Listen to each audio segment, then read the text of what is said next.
অভাব হয়ে যায় আর গৃহ সুখ না থাকলে জীবনের কোনো সুখী সেখানে কাজ করতে পারে না।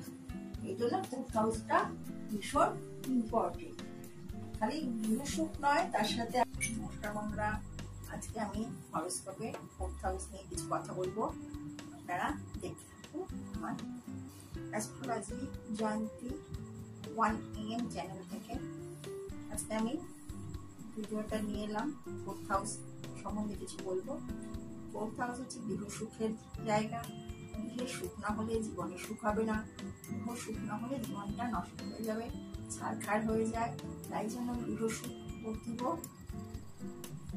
প্রয়োজনীয় জিনিস, প্রয়োজনীয় হরোস্কোপের সবচেয়ে প্রয়োজনীয় স্থান হচ্ছে চতুর্থ স্থান। চতুর্থ স্থান থেকে আপনার নিজের বাড়ি হবে কিনা, অন্যের বাড়ি থাকবেন কিনা, বা আপনার গৃহে স্বগৃহে থাকবেন কিনা, এইসব পড়াশোনা, প্রাথমিক পড়াশোনা, এইসব আমরা জানতে পারি।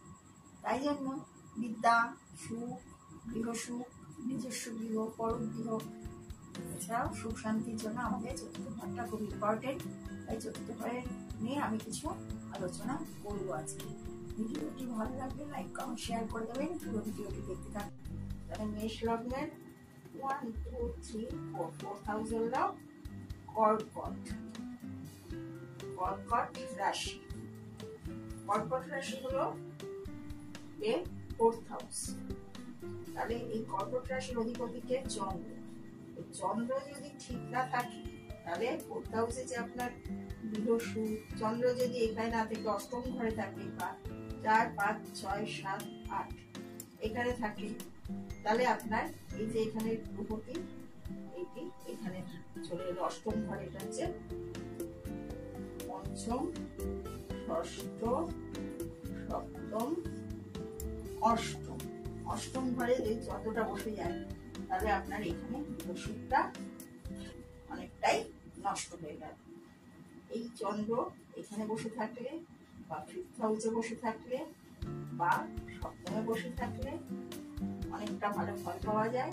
এটা অষ্টমে বসে গিয়ে চন্দ্র যদিও মঙ্গলের ঘরে ভালো ফল দেবে, জল রাশি, কিন্তু যেহেতু অষ্টমে হয়ে গেল তাই এখানে গৃহ সুখের অভাব হয়ে যায়।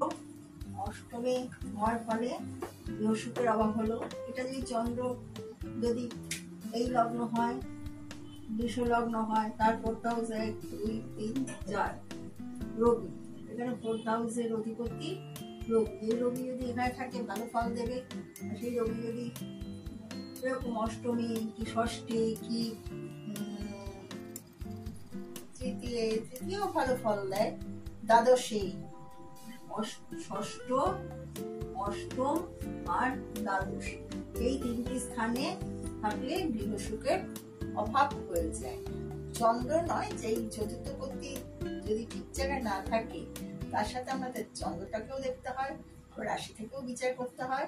এই ঠিক জায়গায় না থাকে তাহলে গৃহ সুখের অভাব হয়ে যায়। আর গৃহ সুখ না থাকলে জীবনের কোনো সুখী সেখানে কাজ করতে পারে না। এই জন্য ফোর্থ হাউসটা ভীষণ ইম্পর্টেন্ট। খালি গৃহ সুখ নয়, তার সাথে আপনার সমস্ত কিছু, নিজস্ব বাড়ি ঘর, কি অন্য ঘরে থাকবেন, ভাড়াতে থাকবেন, নিজস্ব ঘরে থাকবেন, সমস্ত কিছুই বাসভূমি। বাসভূমিটাও বলা যায়। এটা যেখানে ভালো না হয়, দেখবেন কর্কট রাশি বেশিরভাগই জলের কাছাকাছি বাড়ি হয়।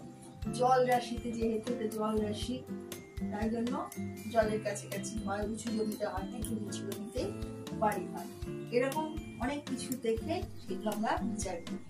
ফোর্থ হাউস 1, 1, 4, 7, 10 এরকম একটা কোণ, 7, 8। ফোর্থ হাউস ঠিক করলে সুখী জীবনের চাবিকাঠি খুঁজে পাওয়া যায়। নমস্কার।